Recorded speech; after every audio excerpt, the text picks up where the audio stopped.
On parlait de la Tour Eiffel, on parlait de la France, de la vie qu'on menait ici. Mais au début, j'étais choquée. Je dis, mais vous pensez que c'est la France ici? On dit, ben oui, on est à Paris là. J'ai dit, ben, il n'y a pas autre, c'est Paris. On me dit oui. Parce que moi, je pensais que c'était un monde, je pensais que c'était autre chose que... Et bon, après une année, je me suis retrouvée, je me suis dit, ben voilà, j'ai commencé à voir ce que je devais faire. Et c'est comme ça que j'ai choisi de vivre en France.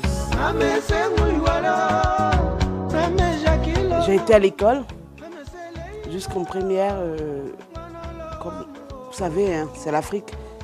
Vous n'avez pas de diplôme, vous ne pouvez pas travailler. Hein.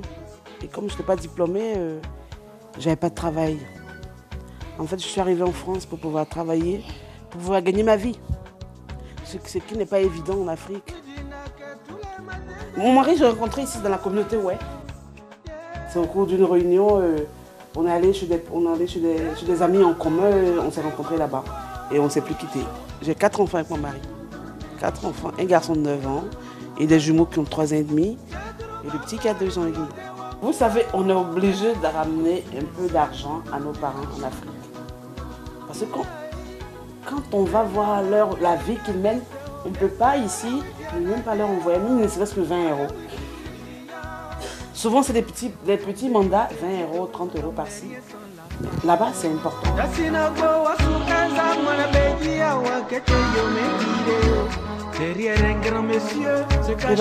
Pour avoir les papiers, je vous dis que c'était un chemin semé d'embûches. Parce que d'abord, je ne savais pas comment avoir les papiers, ça je vais vous dire. Je ne savais pas. S'il fallait aller à l'école pour avoir les papiers, s'il fallait se marier, mais c'est après que j'ai eu qu'il fallait se marier à un Français ou faire un enfant français, parce que le droit du sol, ça n'existait plus quand j'arrivais en France. Donc c'est pour vous dire que la vie en France, c'est pas ce qu'on pense en Afrique, pour dire qu'en France, les gens ils sont heureux. On n'est pas heureux, on est déjà là, on assume. Mais je n'ai pas encouragé quelqu'un qui a son travail. Le pire est que les gens qui ont leur travail en Afrique, ils abandonnent pour venir en France. Moi je leur dis non, restez. Le problème aussi est qu'en Afrique, il n'y a pas de structure pour travailler. Les associations comme ça qu'on crée pour les personnes âgées en Afrique, il n'y en a pas. Pour les bébés, les associations qu'on crée pour garder les gardes d'enfants, il n'y a pas de structure chez nous en Côte d'Ivoire. Vous savez, mon mari travaille, moi je travaille. Mon mari il a un salaire de 1 200 € net par mois. Moi j'ai un salaire de 1 100 € par mois. Les difficultés, on en rencontre tous les jours. D'abord, on a un petit logement. Mon mari et moi, on a 4 enfants. Et on a un petit logement, un 9-2, qui fait 45 mètres carrés.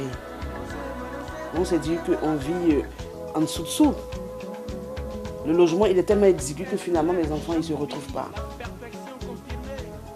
Quand je suis allée en Afrique récemment, et j'ai vu des amis, des cousins, des cousines qui avaient ces appartements, ce n'est pas les appartements, hein.